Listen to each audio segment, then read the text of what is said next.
Bonjour à tous, bienvenue dans cette nouvelle vidéo dans laquelle je vais vous présenter les deux extensions disponibles en français chez l'éditeur Zacatrus pour le jeu de société Skull Tales.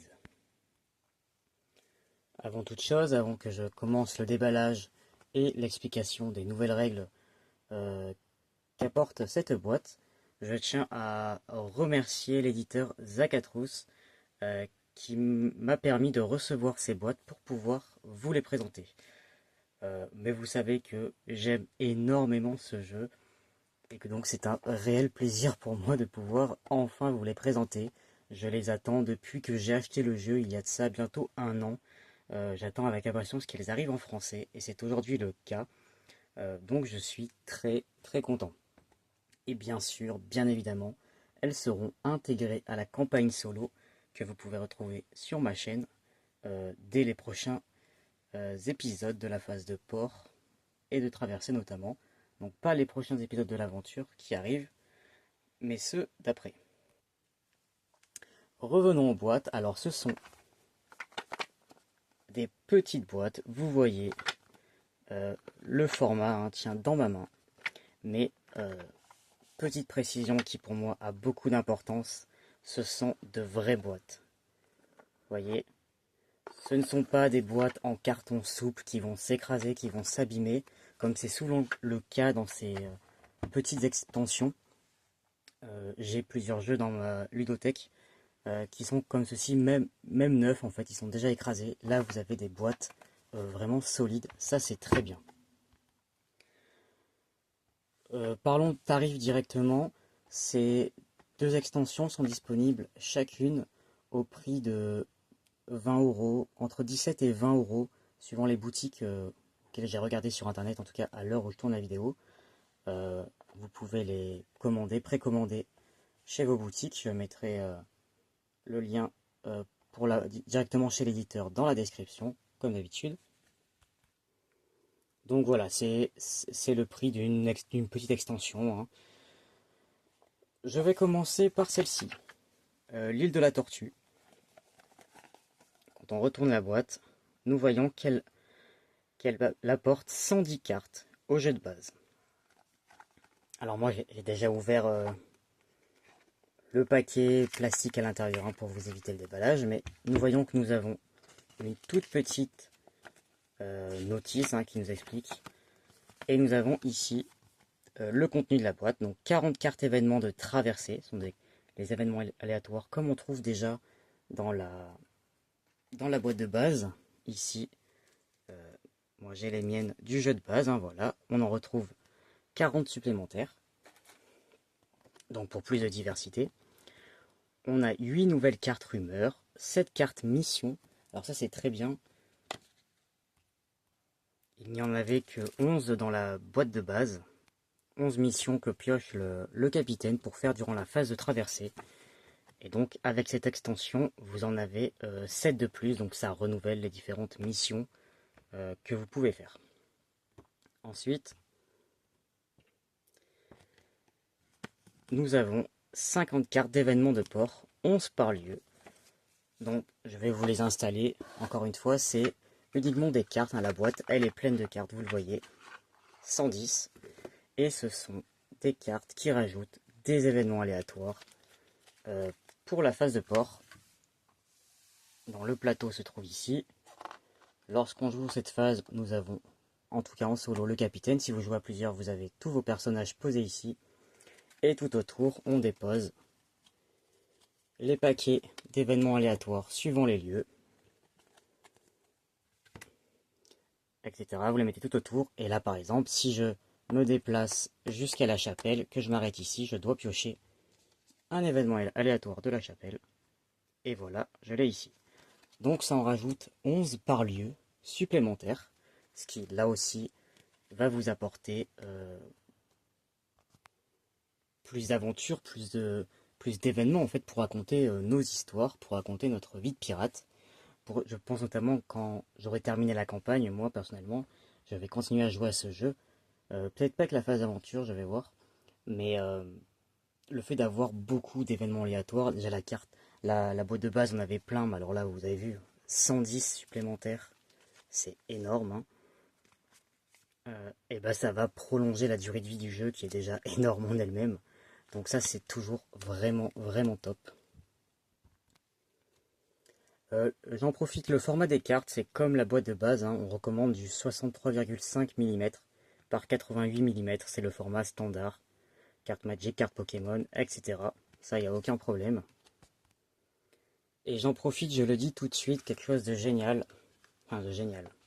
Moi je me suis posé la question, comme vous avez vu, ces cartes je vais les protéger avec des protège-cartes. Comme ma boîte de base. Or, vous avez vu que les 110 cartes ici, ben, ça me remplit la boîte quasiment. Alors, elles vont être intégrées au jeu de base, hein, parce qu'il faut les mélanger.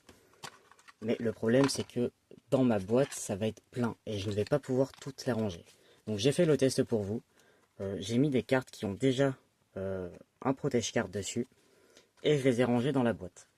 Et bien, si vous avez les deux boîtes d'extension, parce que dans la deuxième, il y a uniquement 45 cartes. J'ai dit qu'il y en avait 110 ici. Donc ça nous fait du 155 cartes. J'ai calculé pour vous. Dans une boîte, une petite boîte comme celle-ci, vous pouvez mettre 80 cartes avec des sleeves, avec des protège-cartes. Elles rentrent dans la boîte sans problème. Je vais vous montrer. Hop, celle-ci est protégée. Et elle rentre sans aucun souci. Vous pouvez en mettre 80. Donc 80 dans celle-ci, 80 dans celle-là. Ça vous fait 160 cartes. Donc toutes les cartes de l'extension, même si vous les protégez, vous pourrez les ranger dans les boîtes. Donc ça, c'est un très bon point pour moi. Hop. Donc c'est tout pour la... Bon, c'est déjà pas mal, hein. Pour la petite extension, l'île de la tortue, ce sont des événements, voilà, plein de cartes, 110 cartes d'événements aléatoires, uniquement pour la phase de port, vous avez compris, hormis les missions que récupère le capitaine qui sont à faire durant devant la phase de traversée. La petite notice fournie à l'intérieur explique aussi deux petites méthodes pour simplifier ou pour complexifier la phase de traversée. Voilà, ce sont des petits conseils rapides pour que tout le monde puisse jouer avec plaisir. Donc ça, c'était la première boîte. Je passe ensuite à personnellement ma préférée, au capitaine, mon capitaine. Donc il contient 45 cartes et 14 marqueurs en bois. Je vais l'ouvrir. Celle-ci est moins remplie. Vous avez compris, il n'y a que 45 cartes, il y en a 110 dans l'autre. Et pourtant, c'est tout de même ma préférée. Et pour moi, oui, celle qu'il faut. Si vous devez en prendre qu'une, moi je prendrai celle-ci. Donc nous avons à nouveau un petit livret. Je tiens d'ailleurs à préciser que je suis très content personnellement que ce soit de vrais livrets. Et que nous n'ayons pas une feuille à déplier qui prend toute la place, qui n'est pas simple. Non, là nous avons un petit livret qui explique les nouvelles actions qu'il va être possible de faire grâce à cette petite boîte. Je vais pousser un peu ça. Ici, premièrement, nous avons les fameux marqueurs en bois. Donc ce sont les voyageurs que nous allons pouvoir transporter d'une île à une autre. Soit vous les récupérez ici lors de cette phase de port, au quai, et vous devez aller les déposer lors de la phase de traversée sur n'importe quelle île où vous vous arrêtez. Ils n'ont pas de destination, ils veulent juste quitter cette île. Inversement, si vous allez sur une île avec un port, parce que cette petite boîte rajoute les ports commerciaux sur les îles de la phase de traversée, et bien sur ces îles, vous allez pouvoir prendre de la même manière un voyageur que vous allez devoir déposer sur une autre île. Mais attention, si vous les prenez lors de la phase de traversée, il faut absolument les débarquer sur une autre île avant la fin de votre phase de traversée. Sinon, vous avez des pénalités. Donc ça, ce sont les marqueurs voyageurs. Vous en avez 10. Donc d'un côté, vous avez l'image des voyageurs en train de dormir. Et de l'autre côté, vous avez une valeur. C'est l'argent que vous allez recevoir une fois que vous les aurez emmenés à destination. Et ensuite, nous avons 4 marqueurs de port de commerce, qui vont venir se mettre sur le plateau disponible dans la boîte de base, sur les îles en fait, devant les îles. Alors je ne sais pas s'il faut les mettre sur les numéros ou à côté, bref, sur une île. Ça je n'ai pas encore trop étudié. Alors ils ne seront pas là d'office, hein, il va falloir les trouver en faisant l'action cartographier. Mais voilà, vous allez pouvoir mettre des ports de commerce et vous allez pouvoir vous y arrêter. Et là, sur ces petites îles, vous allez pouvoir faire plein de choses. Donc si vous décidez de naviguer et de vous arrêter sur un des ports, on va en mettre un, voilà, pour symboliser ici. Et voilà, si je décide en bateau de m'arrêter sur ce port, je vais piocher une des cartes contrebande. On va faire de la contrebande en fait. Donc ce sont les cartes avec les tonneaux derrière, ici. Donc vous voyez qu'on a quand même un bon petit paquet. Et elle se présente comme ça. Vous avez en haut l'option qui est possible ici. Vendre du sucre. Ce qui veut dire que si j'ai du sucre dans ma cale, je vais pouvoir le vendre ici. En fonction d'un résultat de jet que je vais faire, soit je vais le vendre 20 pièces l'unité, soit 35, soit 50. Voilà. Ensuite, bon, là c'est l'action vendre, mais vous avez l'action échanger. Ce qui veut dire que si ils échanger du tabac. Donc si j'ai du tabac, je peux l'échanger, encore une fois suivant le résultat du jet de dés, soit contre un groupe de marins, soit contre des étoffes, soit contre des métaux. Tout ça peut être revendu plus tard, voilà. Échanger, et je peux acheter. Là, je peux décider d'acheter du sucre, encore une fois, selon le résultat, soit à 20 pièces, soit à 15, soit à 10. Alors c'est tombé 2 fois sur du sucre, hein, mais il y a du bois, il y a des étoffes, il y a du rhum, des métaux, des esclaves, des provisions, voilà. Il y a plusieurs choix. Ça, c'est une action que c'est le capitaine qui le fait. Donc si vous êtes en solo, bah, c'est vous. Si vous êtes en plusieurs joueurs, c'est uniquement le capitaine qui peut faire la contrebande. Deuxième action possible, sur la carte que vous avez tirée, enfin les plusieurs cartes, parce que normalement vous pouvez en avoir plusieurs. Enrôlement. Ici, ici, nous avons une action qui fonctionne en fait, qui va pour tout l'équipage.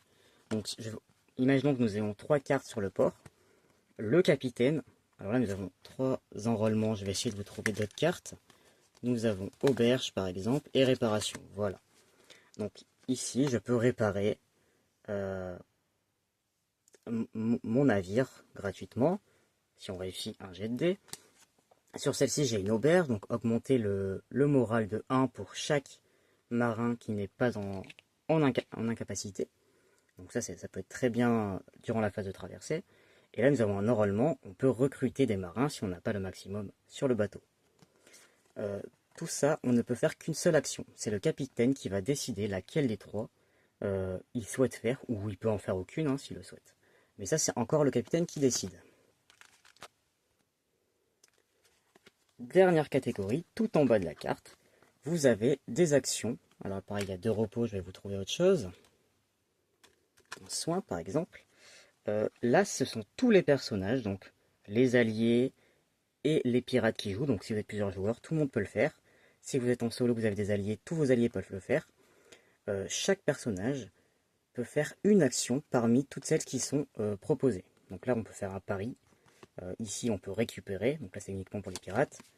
Et là, un personnage peut défausser un dégât, par exemple. Si vous avez 5 personnages qui ont tous besoin d'être soignés, ils peuvent tous décider de faire la même action. Ce n'est pas un problème. Voilà. Donc ça rajoute quand même pas mal. Juste ça, hein, juste ce paquet de cartes, ramène déjà pas mal de choses à faire. Nous avons en plus, on a vu le transport de passagers. Donc toutes ces actions sont pour la phase de traversée. Maintenant, il y a encore d'autres choses dans cette boîte.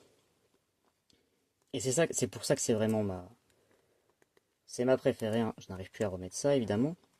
Bon, c'est pas grave. Je vais revenir sur la phase de port. Donc, les cartes pour la contrebande, on les met de côté.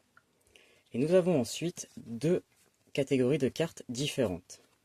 Il y a les cartes de stratégie, celle-ci. Et les cartes, j'en ai oublié une, les cartes de fonction, qui ne sont qu'au nombre de 4 par contre. Mais vous allez voir qu'elles sont très utiles celles-ci.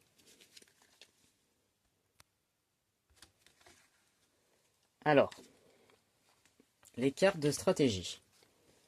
durant votre phase de port, vous allez les poser à côté des autres, hein, là où vous avez mis les différents événements aléatoires. Celles-ci, pour pouvoir les piocher, il va falloir aller au boudoir. Endroit que personnellement en solo, je n'avais pas trop d'intérêt à aller. C'est souvent pour que les joueurs qui ne sont pas le capitaine puissent avoir des missions à faire dans le jeu en multijoueur. En solo, c'est vrai que moi, hormis pour apprendre des compétences pour s'entraîner avec le maître du lieu, ça n'avait pas grand intérêt pour moi d'y aller, surtout que c'est loin. Là maintenant, ça va avoir un intérêt. Donc au boudoir, nous allons pouvoir entraîner un allié. Dans le mode solo comme dans le mode multijoueur, hein. Dans le mode multijoueur, on peut avoir un allié avec soi. Ici, donc ça prend 2 temps de le faire lors de la phase de port. Il va falloir on va piocher des cartes stratégie et il va falloir les payer. Chaque carte se paye. Imaginons que je pioche celle-ci, j'entraîne mon allié, ça me prend 2 temps. Alors là, il faut qu'il soit occultiste. Et il débloque une action. Un allié que vous contrôlez peut effectuer un jet d'intelligence 4 à son tour.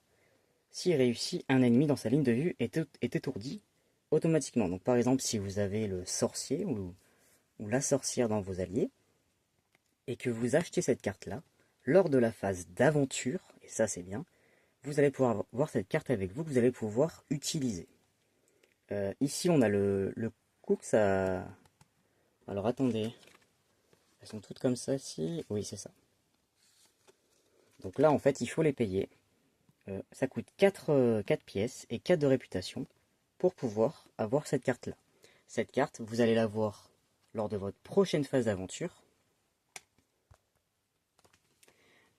Par contre, vous ne pouvez en utiliser qu'une seule par phase d'aventure. Si vous en avez plusieurs dans vos mains, vous ne pouvez en utiliser qu'une seule, autant de fois que vous voulez. Alors il va y avoir une gestion, vous ne pouvez pas la réutiliser à l'infini, hein. Il va falloir attendre un certain temps avant de pouvoir la réutiliser, mais vous pouvez la utiliser plusieurs fois.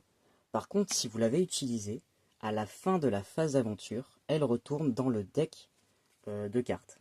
Elle retourne dans le paquet des cartes de stratégie. Donc je vais vous en montrer quelques-unes pour que vous ayez une idée. Là par exemple, nous avons au début du tour des ennemis. Répartissez deux déplacements comme vous le souhaitez entre les alliés que vous contrôlez. Ça peut être utile.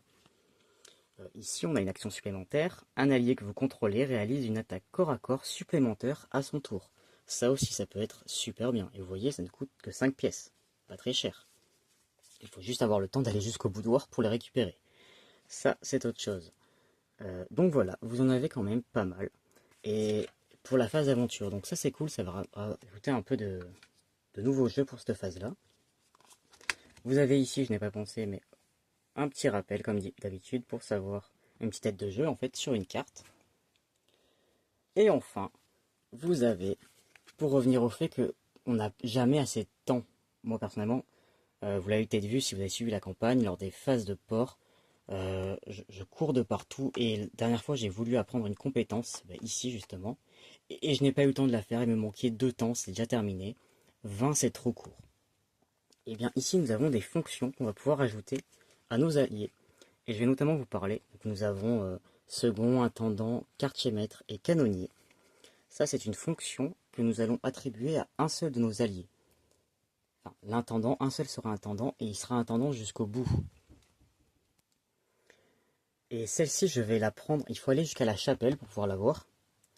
Et celle-ci, moi, je vais la prendre, je pense, lors de ma prochaine phase si je peux. Parce que regardez, si je nomme un intendant parmi mes alliés, alors ça me coûte 20 pièces plus 15 de réputation. Et après, à chaque phase de port, quand je vais payer mon intendant, avec son salaire standard, je vais devoir ajouter 5 pièces supplémentaires et 2 de réputation supplémentaires. Donc il va me coûter plus cher. Mais notamment, je reviens, hein, lui il m'intéresse parce que il dispose de 8 ans pour effectuer des actions réservées au capitaine. Bon, par contre, pendant la phase de traversée, il va commencer avec de la confiance en plus. Mais bon, c'est qu'un point, ça va. Mais ce qui veut dire que quand vous jouez en solo ou en multijoueur, vous allez pouvoir faire 8 temps. Donc, un déplacement ici, ça fait 1 temps. Si je vais jusque là, ça me fait 2 temps. Vous allez pouvoir le faire à votre allié, qui va pouvoir faire, alors par contre, uniquement ce qui est réservé au capitaine. Donc les actions réservées au capitaine, vous les avez en fait, vous les reconnaissez avec le drapeau. Toutes les actions où il y a le drapeau pirate, c'est que c'est seulement le capitaine qui peut les faire. Donc par exemple, euh, de l'autre côté, voilà, tout ce qui se trouve au niveau des quais, réparer le navire, améliorer le navire, accepter une mission, tout ça, si vous avez la carte intendant donnée à l'un de vos alliés, il va le pouvoir le faire à votre place. Voilà, contracter, ah non, pas contracter un prêt, mais ouais, c'est notamment pour les phases de quai, je pense que c'est intéressant.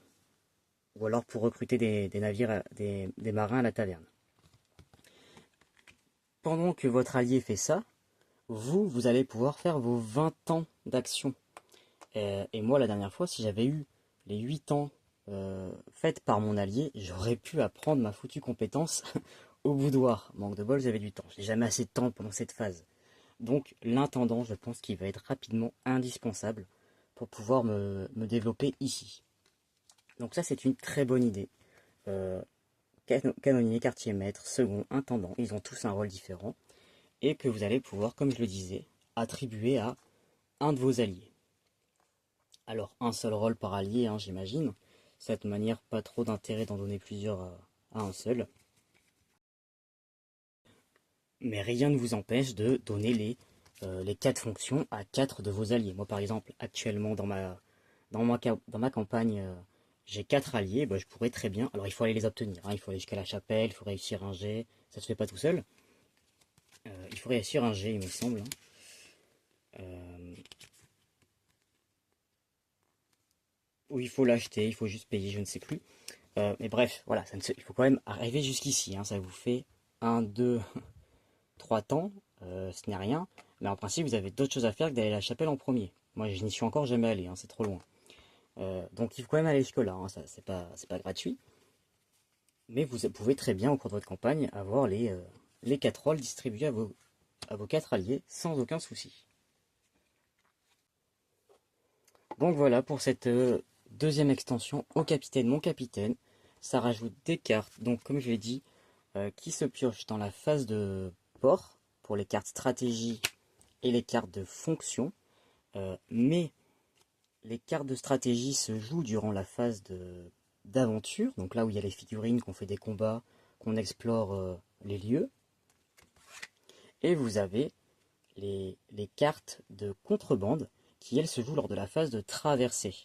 Donc cette petite boîte, malgré le fait qu'elle ne contienne que, au final, 45 cartes, alors c'est déjà pas mal, hein, 45 cartes, euh, je la remets là, 45 cartes et les marqueurs et la petite règle qui rajoute des petites règles en plus, euh, en fait, elle rajoute beaucoup de fonctions qui sont très utiles pour tous les joueurs, mais j'insiste quand même, joueurs solo. Je pense qu'il y a beaucoup de joueurs solo pour ce jeu. Cette boîte-là est vraiment top. Euh, Moi, c'est vraiment celle que j'attendais le plus. Celle-ci, l'île de la Tortue, est tout aussi bien, hein, pour renouveler le jeu, parce que je pense, alors moi je ne suis qu'au chapitre 4 de ma campagne, mais j'imagine que lorsqu'on en est au 6, 7, 8, vers la fin de la campagne, voire quand on a terminé la campagne, je pense que les cartes, pardon, de la boîte de base, il y a possibilité qu'on retombe dessus avec les événements. Donc là, vous avez vu 110 événements supplémentaires. Franchement, moi je suis un fan de cartes, hein. C'est un peu mon péché mignon dans les jeux avec plein de cartes d'événements aléatoires, je précise. J'adore ça, je n'en ai jamais assez. Donc là, 110 supplémentaires, forcément, je suis super content de pouvoir les rajouter dans mon jeu, voire un de mes jeux préférés. Je sais pas si je peux dire que c'est mon jeu préféré, mais en tout cas, c'est Skull Tales. Vous l'avez bien compris si vous suivez la chaîne. C'est mon coup de cœur 2025. Euh, donc voilà, les deux boîtes. Au capitaine, mon capitaine, l'île de la tortue. Je le redis, si vous couvrez vos cartes comme moi, elles rentrent. Vous pouvez en mettre 80 dans chaque boîte. Donc vous aurez largement la place pour les ranger. Si jamais vous n'arrivez pas à toutes les mettre dans la boîte de base. Moi je ne vois pas comment je peux les ranger dans la boîte de base. Donc elles iront là-dedans. Enfin, pas forcément elles, mais en tout cas je vais mettre des cartes là-dedans. Et ça rentre sans aucun problème. Je pense avoir tout dit. Suivant quand vous allez regarder la vidéo, elles seront déjà disponibles ou sur le point d'être disponibles. En tout cas, vous pouvez les commander d'ores et déjà sur vos boutiques en ligne. Je rappelle le prix, c'est entre 17 et 20 euros suivant là où vous achetez pour chacune des deux boîtes. Si jamais vous avez le jeu, je suis curieux de savoir si vous avez une préférence entre les boîtes, si vous pensez que vous allez les prendre, si vous pensez que ça a de l'intérêt pour votre campagne. Moi vraiment, encore une fois, je les attendais. J'ai même ralenti un peu mes parties parce que je me disais, j'ai envie qu'elles arrivent ces boîtes, j'ai envie de les utiliser pour ma campagne, donc je n'ai pas envie d'aller trop vite non plus. Euh, Ce serait bête de terminer la campagne avant de pouvoir les essayer. Donc maintenant qu'elles sont là, juin 2026, elles arrivent dans vos boutiques prochainement si ce n'est pas encore le cas lorsque vous regardez la vidéo. Et ben voilà, faites-vous plaisir. Moi je suis impatient de pouvoir les utiliser, de pouvoir essayer enfin de m'arrêter sur des îles dans la traversée notamment, pour aller faire du commerce, de la contrebande. Ça va rajouter un peu de jeu à la phase de traversée, qui est un peu délaissée par certains joueurs. Sur ce, je vous dis bien à bientôt. Encore merci à l'éditeur Zacatrus euh, pour l'envoi des boîtes afin que je vous les présente. Je vous souhaite une bonne journée, une bonne matinée, une bonne nuit, une bonne soirée dans le désordre. Euh, voilà. Et à bientôt. Bon jeu. Salut.